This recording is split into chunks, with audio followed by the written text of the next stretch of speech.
Today I'm sitting here with the man, the myth, the legend, Rong Chen. We just had Elastos 1-year anniversary presentation. I must say that was amazing, Rong. Oh, thank you. Yes. Let me explain your feelings right now after seeing the community come together. Well, actually, I'm a little bit relieved because after all, I think it's been a long journey, and also my understanding is Elastos actually definitely more than one person and more than one organization. So I'm really happy to see now there's such a good crowd and community and trying. Actually, they're willing, right, to pick up. Yes, they're the believers. This is the group we have around right here. This is the evangelists. These are the believers. These are the ones that's going to spread Elastos to every crack of the world. Right, that's something hard to believe when I started this journey, and now see where we are here today. So explain how the journey started. Well, the journey started 18 years ago. Seems not that long ago, but then 18 years, a baby has grown full grown. Well, we started for doing a so-called safer internet. But then I didn't really at that time thought about where the money come from and which market was that for. I should have. But now today, coincidentally, I think we're just lucky enough to have this blockchain thing kind of solved the problem, because otherwise who is going to support this new internet? Yes, right? Exactly. And the blockchain was, the kicker that put this all together. It was the last piece. Right. Yes, exactly. Because throughout the 18 years, basically the technology is really matured. Even though it's really slow, but then it's matured. Secondly, because the market 16 years, 17 years ago was not really ready, because people don't really realize the threats from the internet, like viruses, network attack. At that time, because people simply didn't pay that much attention. But now it's as the spread of IoT devices, and also because of when we talk about blockchain value internet, when you transfer value, when you transfer kind of crypto money, right? Yep. Then the threat definitely is.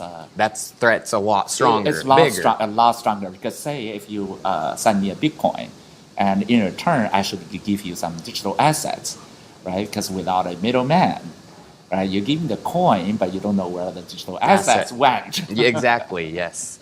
So you guys are taking on some of the big projects in blockchain, Ethereum, EOS. To beat Ethereum, as we know, Ethereum has the most dApps on it right now. Right. To beat Ethereum, you got to hold the contrarian view, something opposite of what Ethereum's doing, and that's what Elastos holds. That's because for my age, I'm more lame than that, because I don't want to be a competition or directly challenging anyone, because we have a different point of view, which is true, because we're building a so-called safer internet. That said, internet really is internet of computers or internet of machines, and of course there's humans or IoT devices, whatnot. It's just all interconnected, right? But to my mind, a blockchain is just one computer, one specialized computer. Whether it's a EOS or whether it's a Ethereum, it's just one computer. One computer, right? One computer, no matter how powerful. It's just one computer. One computer can never solve the world problems. Yes. Because definitely, if you look at the real world, there are so many different kinds of computers, right? There's supercomputer for scientific computing. There's a real-time computer for autonomous driving. Then there's a mobile phone being a mobile computer. It's saving energy, cool enough to put in my pocket. So definitely, there's no single computer could fit all. And the Ethereum is one smart contract running computer, specialized. Whether it's powerful enough, it depends on the situation. Yep. So I don't want to argue or challenge, but on the other hand, since we're doing an internet, we want to collaborate with all computers. You want to collaborate. We want to connect with all computers. So in a way, we're not. It's Orange and Apple. We're not really directly competing with them. No. So talking about Ethereum, you guys are trying to create an Ethereum sidechain, of course. Yes. Yeah. So how is that going to work exactly? Will Ethereum dApps be able to, will they have to migrate over to Elastos, or will they be able to still be on the Ethereum? Well, I mean, that's two things, because we definitely, because Ethereum is the most popular smart contracts platform. So that said, we do imagine there are dApps of Elastos dApps running. That said, we're basically merging so-called on-chain, off-chain in a flat platform, which is the Elastos carrier. Carrier is a peer-to-peer network connecting all computers. So we don't really have a off-chain, so to speak, right? It's just one platform. That said, we're going to spawn off sidechains on demand. Instead of having a public chain of 10,000 nodes, actually we could spawn, let's say, 7-node sidechain, or 11-node sidechain, or even 1-node sidechain.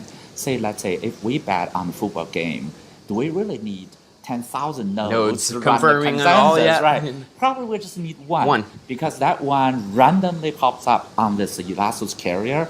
It's a not fixed IP website.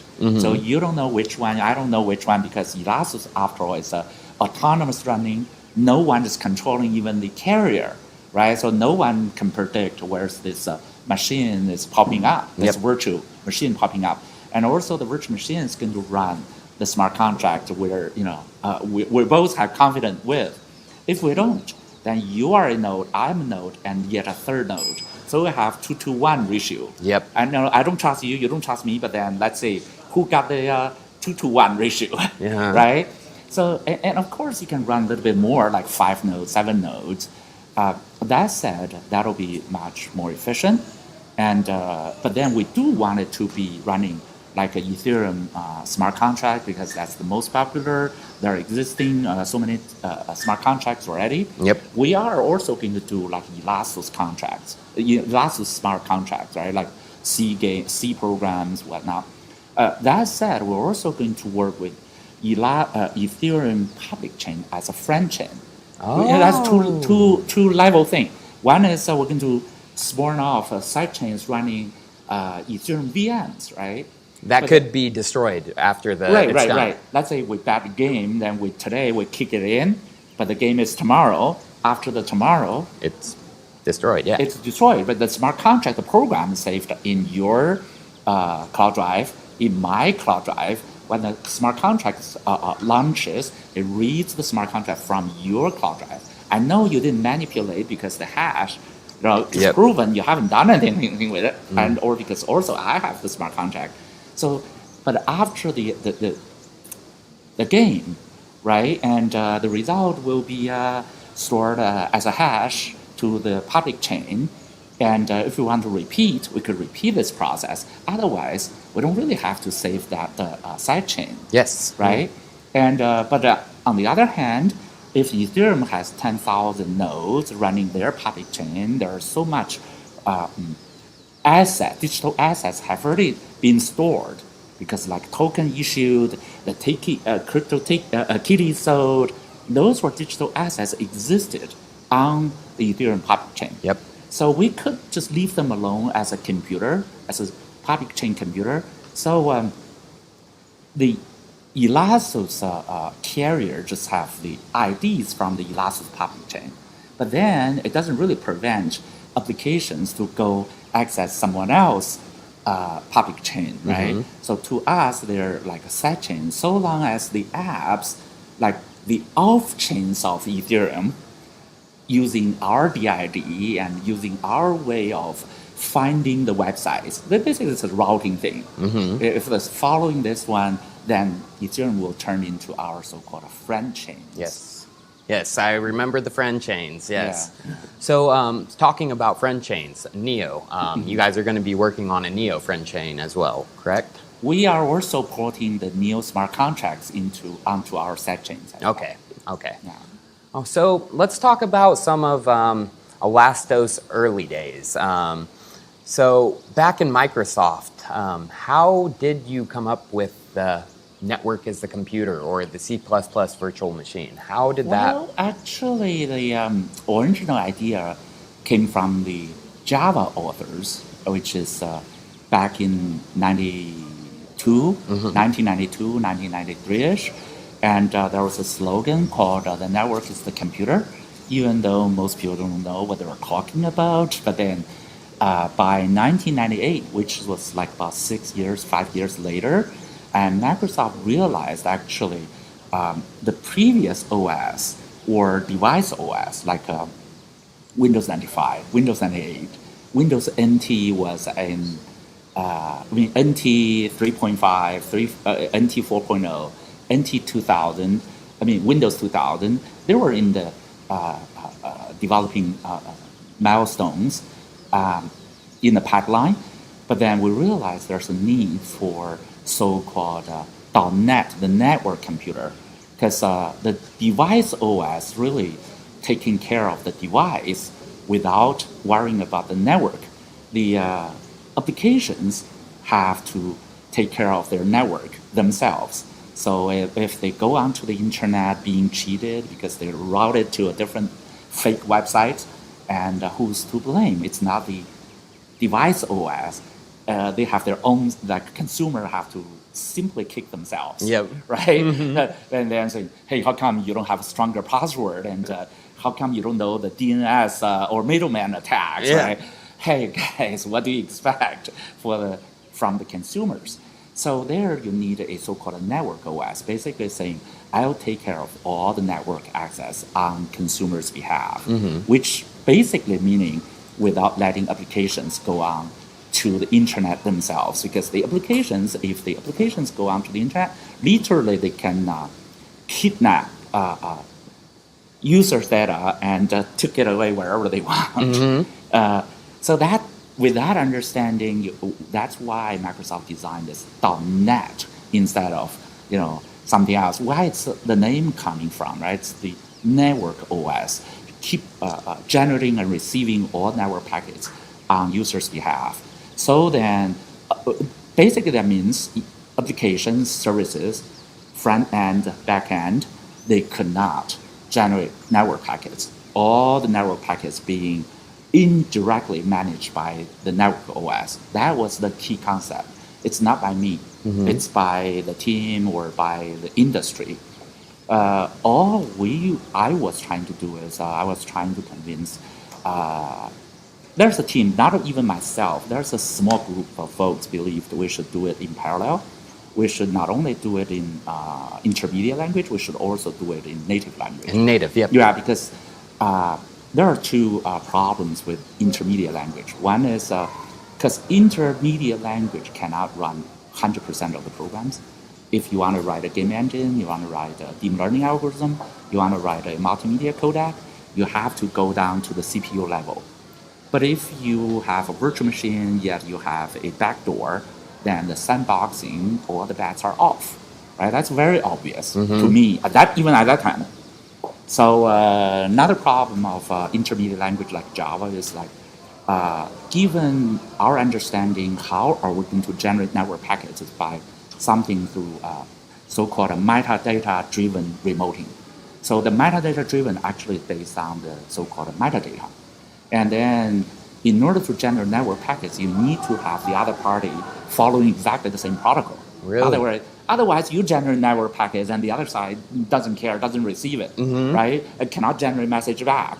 Then what's the use for generating network packets in the first place? Yeah, exactly. Because .NET meaning you take care of end-to-end. End-to-end, yep.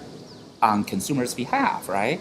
But when you talk about network packets, and again, that goes to native, because of if you just do Java end-to-end, what if you have JavaScript? What if you have C#? You can just take care of you're just taking care of one language. Just one. What about the other one? What about the other ones? Yeah. Right? So many different languages, so different so-called frameworks. You want to take care of them all. Yes. So that's why you need to go down one level lower, right, to the machine the CPU level. That's another reason we a small group we believed in the native remoting. But then at that time, Microsoft made a decision saying we're going to so-called This way. bet on the farm. That's a Steve Ballmer, right? We bet on the farm on C#. Basically, like currently saying we don't want to do the native version, right? So that disappointed me. I just left. I'm sure it disappointed you. Yeah, and then so we start from scratch and building the native VMs, and that's a long journey. It's a long journey. It is. But it was a step that needed to happen, I think. Well, yes. Later on, it's proven that the intermediate language approach was a wrong route to take. And after the failure of Windows Vista, actually Microsoft went back to do the native version, which we proposed back in '98. The end result actually is Windows 10. Oh, hey, viewers. Yeah. Listen to that. So Windows 10 actually is the C versions of .NET. Really? So now, but then since I've been long gone, so we're doing a C versions of Java, and in a way compatible with Android framework. So which is completely two different approaches. Yes. So explain to me how that felt, when your pride and joy of what you've been working on wasn't accepted by Microsoft. How did that make you feel? Well, it's ambivalent because it's kind of like I knew it, but then I've been. I had already left like 7 years, 8 years, and so it's too late for me to go back. Or on the other hand, we had lots of hardships on our end, so I don't even have a moment for happiness, right? Because I have enough troubles already. Yeah. So, but that's what I was trying to say. Without that happening, Elastos wouldn't be here. Yeah, that's kind of like true. True. But so we've been struggling actually for like 17 years until we ran into this crypto thing. Until the blockchain. Yeah. So explain to me what happened when you guys found the blockchain. So how did that make you guys decide, like, let's start an ICO? Actually, by 2016, when I seriously looked into the blockchain, because at that time, the crypto price was rising, right? So gaining momentum from the investors and on the news everywhere. So of course it caught my attention. I looked into a little bit more and interviewed quite a few guys in the crypto world. Then I realized actually they're really complementary technologies. With one or the other, neither will succeed. Yeah. Right? So we have to kind of mix the two. Merge them and together. merge them together.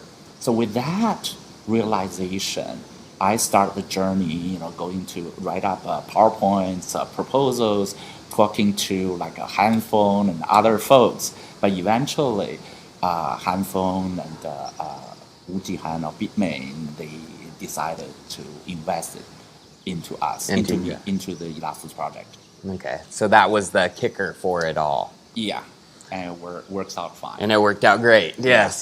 So I know you have some good stories about Satoshi. So I would like to ask you about that. I don't really have any story. No, not Satoshi. a story, but a theory about we die? Yeah, I don't know. I just I knew because Ethereum's unit is called DAI. I just knew DAI's dad. Yes. At Microsoft, because DAI's dad and me, we were close friends. Really close friends. Yeah, we were really close friends because we were once actually DAI's dad. He actually sold his startup to Microsoft. Really? So in '92, that early, yeah. So at that time, I was thinking maybe one day I should, work on a startup and having my own ideas or something. So we talked many times about new startups together. So I visited his home, we had dinner together, and talking about what's the possibilities and stuff. But they never really got started. But in a way, of course, through the senior DAI, I met the junior DAI. The junior, yeah. Yeah, the junior actually was the author of B Money, which was the very first reference, and Wei was the very first author of the first reference of Satoshi's white paper. Yep. Yeah, that's, I mean, somehow it's not even Satoshi, but then. But then you asked the senior DAI if his son was Satoshi, didn't you? Yeah, and he because said, I asked quite a few years later, I asked whether, because there's a speculation, Wei Dai could be one of the candidates, one of 5 most possible candidates to be Satoshi. So I ran into the senior Dai and asked him, is your kid Satoshi? And basically said no, because his kid had correspondence with Satoshi, which is the truth. That is the truth. So Wei Dai is not the Satoshi. Satoshi, but he had correspondence. Should be, yeah. Yes, that's very interesting. That's a story that I like to hear, those type of things. They're very, very interesting. They're just like gossip. It's just gossip, but I love gossip, who doesn't? So what are you most excited about for Elastos' future in terms of, the projects coming on top? Yeah, as people can see today, we're announcing the alpha. It's very, very rough, actually. Very simple so-called Elastos apps running inside the Elastos browser. But then given that, I'm very encouraged because I believe with this, first of all, demo is very rough, but on the other hand, if you understand what's really, really under the hood, that's a lot of work has been achieved. And given this end-to-end demo, from the personal cloud drive, get some videos and or pictures, go all the way to the browser on the other side and popped up without HTTP, without directly exposing HTTP, without directly giving you IP address, right? They have gone a long way. A long way, yes. And given that checked into GitHub, I hope the international developers, because a lot of enthusiasts, they could look into the code and polish it and improve it. It'll be much more efficient than organizing a company, because then the boss doesn't really know much, right? Because that involves so many aspects of the internet. Oh, yeah. And so that's where we expect the communities will jump in and giving a rough architecture of the smart web. And the community should improve it in an organic way. Yes. Yes. So how do you see this revolutionizing industries like the movie industry? Well, because first of all, we want to build a safer internet. So then the safer internet doesn't make anybody any money. But then with a safer internet, and it'll help the business on top. They can do more business, right? Similar with the trust. The trust itself is not a business transaction, but then it helps the business to do more transactions. Yes. So that said, we have we have basically 4 pillars. Elastos project has 4 pillars. The number one is actually the decentralized carrier. That's easy to understand. It's like AT&T carrier without AT&T. It's autonomous driving. The reason why it's autonomous running is because there's a blockchain underneath, and the miners them kind of booting up this whole decentralized carrier, right? And also the blockchain issuing IDs for the carrier instead of AT&T giving you the IDs, ID. Right? Yep. So then you can see the connection between decentralized carrier and the blockchain. And on top of this carrier, AT&T has phones, and that's end-to-end, peer-to-peer, one phone calling the other and playing games through one with the other. So now can we build virtual machines, like cloud drive-based virtual machines on both sides. So the virtual machines will save personal data, so-called your own data. Then you need the virtual machines basically to quarantine your data and protecting them from being stolen by third-party softwares, right? So that's naturally comes a carrier, and a virtual machine runtime. So those said, but then they're just technology, they're just trust, they're just security, but they don't really make money. Yep. Making money would be by you have some digital assets in your virtual machine, we call them digital silos. Then you want to ship your digital assets to a different silo. You're selling your digital assets from one party to another. We call those digital assets like we encrypt them into something called a digital capsule, which is just binary format designed by Elastos. So we send those digital capsules from one virtual machine to another.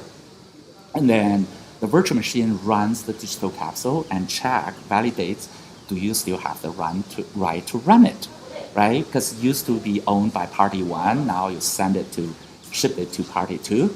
Even though you still have the bits on your hard drive, but you shouldn't have the right to run it anymore because you have already sold it. It's already gone. It's already gone. So it's validated, verified by the virtual machine. And then if you look at the WeFilm, so we're like a WeChain. We want to view chain. We want to build something like, because they have short videos or movies as encapsulated as digital capsules. Yep. You can think of games or ebooks. All those things will be encapsulated as a silo capsule, right? Yep. And then when we encapsulate a short video into a digital capsule, basically it's like you're editing a word. You save as a PDF. Now instead of save as PDF, you save as digital capsule. Then like you're printing it. How many copies you want to print? You want to say, okay, I want 100 copies. Yeah. Right? Then basically you save 100 digital capsules, right? And it's recorded on the blockchain, right? So you have 100 to sell. Yep. And you right? can't produce any more. If you produce any more, you're violating your own contract. You're basically literally piracy your own work. Yep. Right? Because I'm going to sue you because that's a contract. If you have me buy one of your capsules, you're saying you only made 100. But say if there's 101, who is violating it? You right? are. You Yeah. are. Yep. Let's say you save another 100. Basically, you intentionally dilute the value of your asset. of your own asset. Correct. So then you ship it to another one. So the middleman got a cut. And you don't own it anymore, so you should value the ones. You only have 100 to sell. That's a limited edition. What if it turned popular, right? You may want to sell a few and keep a few for yourself or something. So those are the experiments we would love, like WeFilm or ViewChain's guys to experiment with this, right? Because we are not expert in social media or filmmaking. But we are the enablers, right? Trying to make this new business model, which never existed before on the internet. With the blockchain plus this safer internet and digital capsule, we really hope that's something really, really exciting and looking forward to it. And as for what they can do with it, I only have high hopes. I don't know. The sky's the limit. Right. Exactly. So with Elastos, it is a highly, not controversial, it's something that I think a lot of big business and governments around the world aren't going to be too fond of.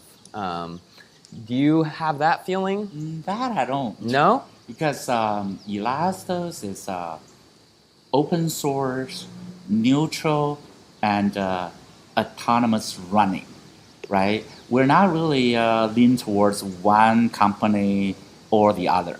We're really, really just open sourced, right? There's not even a server sponsored by Elastos Foundation, right? Because everything is decentralized. All the individuals, the users of Elastos, in the future, they have their own cloud drives, except Elastos Foundation doesn't have a cloud drive for collecting other people's data, right? So even if a government wanted to try to shut down Elastos, theoretically, they couldn't. In a way, that's true. True. Because it's completely decentralized. It's like blockchain. There's no organization running it. Yeah, like But you said, then there's no server. But then there's a core team developing the software, Yep. right? Which is a slightly different thing Yes. because of there's no website to shut down, Yep. so to speak. But on the other hand, if you look at it, we are really have built if you see Elastos logo, it's a two-tier, Yep. 2 levels, right? One is actually about the physical internet.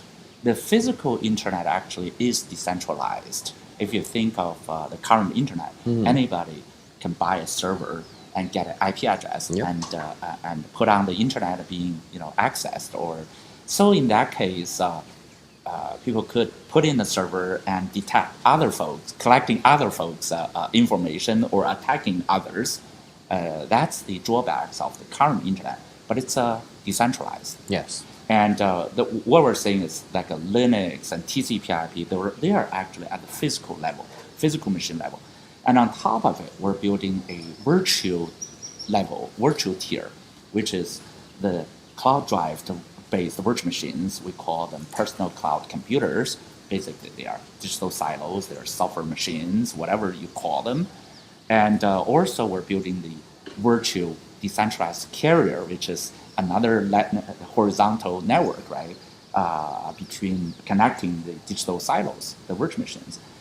What I'm saying is that if you look at a phone, the hardware phone is actually on the physical network. Yep. The hardware phone knows where you are. Let's say we're in Thailand, or which like GPS or how many steps you walked and how many messages you sent and blah blah.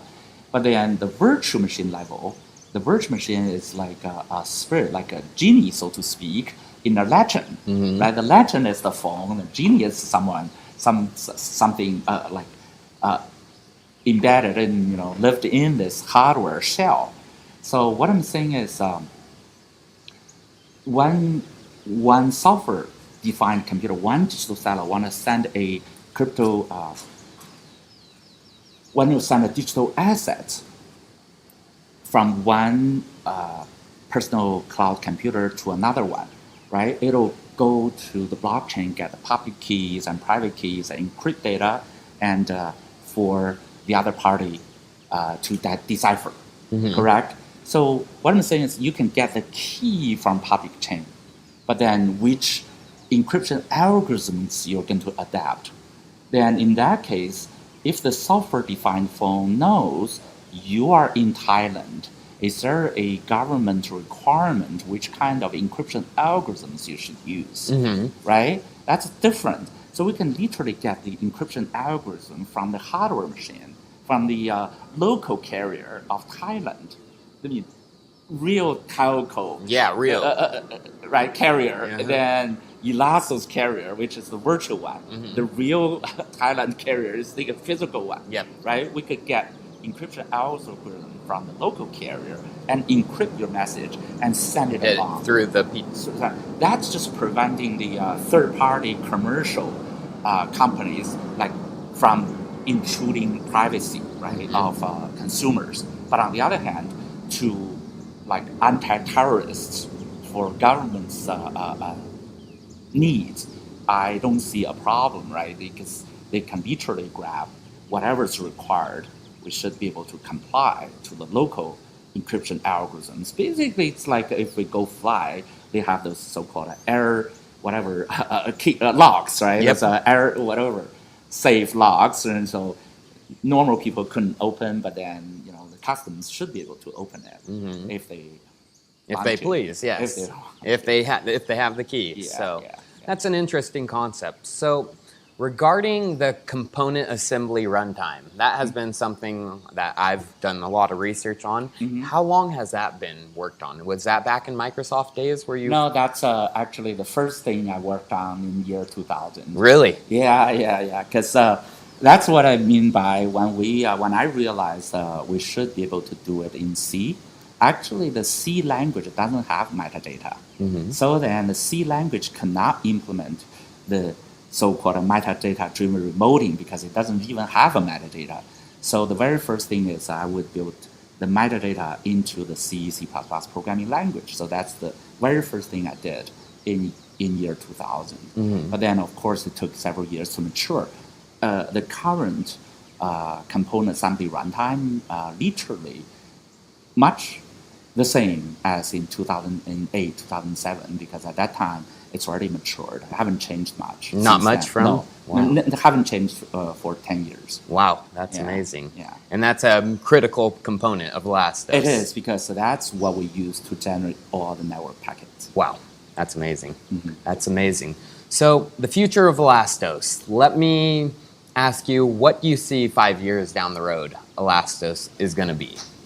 5 years, actually, given the enthusiastic community here, I see another Netscape or not Netscape as a company, but another web is coming. Another web is coming. Another web, it's bigger web, because of the last web was a web of information, and this web is a web of code. That's why I call it a smart web, like a smartphone. Smartphone is a phone that runs apps. Smart web is the web that runs apps. The right? apps, yep. Right.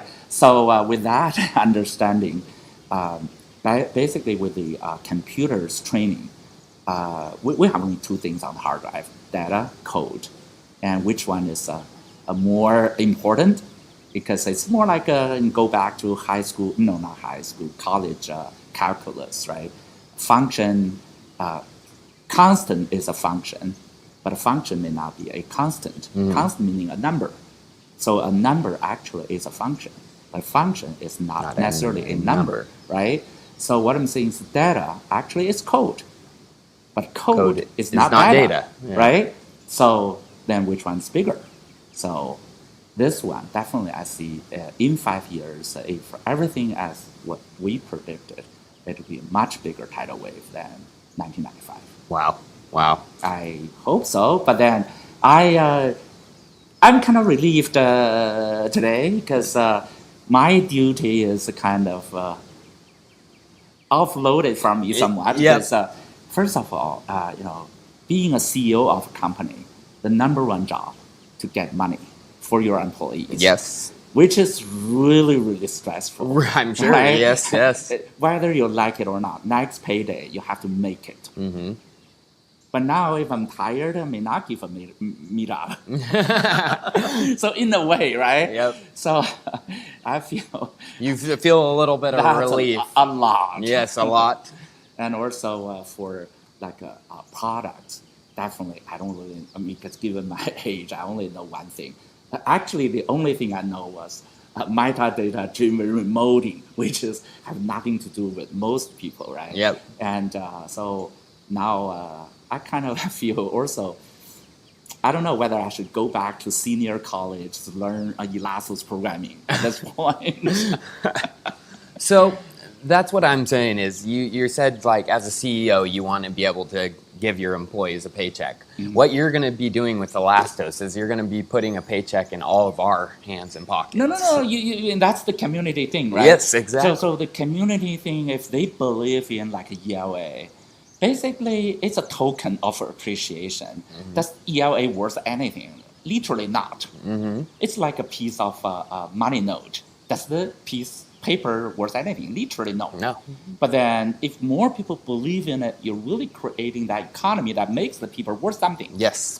Right? So by printing that money, really it's not a big contribution, but then the community, how together we make with the believers, right, build the economy, then the little token of appreciation would worth something, hopefully. But then definitely it's beyond me, right? It's not me paying you guys. You guys make the thing more valuable. We're going to own our data, and we're going to be able to sell this. Sure.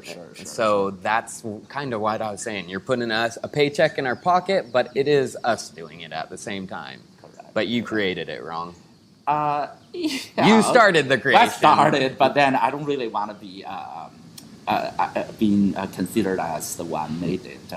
As I said, the simple idea started was very humble, and that's the only thing.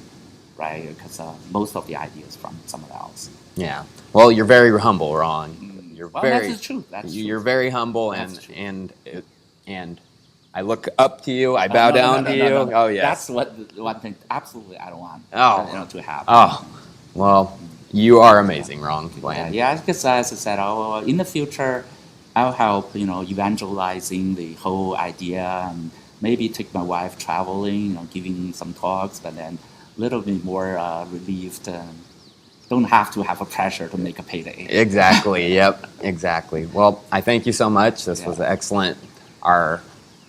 Is this our third interview? Third interview together. And so thank you very much, Ron. Oh, thank you.